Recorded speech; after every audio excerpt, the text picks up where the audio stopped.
All right, so just a quick note about those of you who have, let's just call it frantic dogs. So meaning on the walk, they're so distracted by everything. They pull like crazy, not much leash manners, reactive to people, dogs, cars, everything.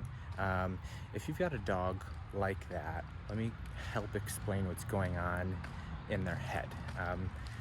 I often use the terms, the volume's really loud. There's a lot of voices going on. So the best way to help them isn't through food.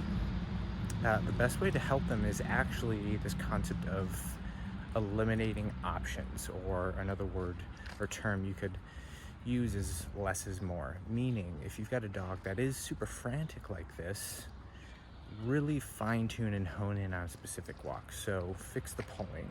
Don't pull anymore. When you see things that are concerning, I'm going to interrupt that pattern and just help you kind of focus more on something that is productive. When you apply this mentality, the less is more thing, it really helps dogs focus on things that are helpful, as opposed to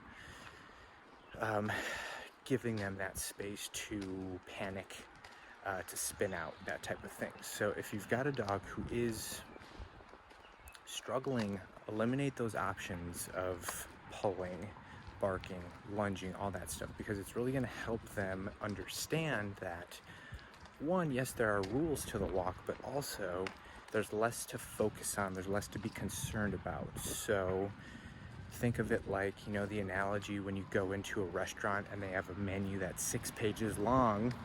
It's going to take you a really long time, and it's going to be a little overwhelming to try and pick out what you want to eat, as opposed to you go into a restaurant, 1 page, 10 options. They've simplified things for you. So they've simplified, the favorites, the best, that type of stuff.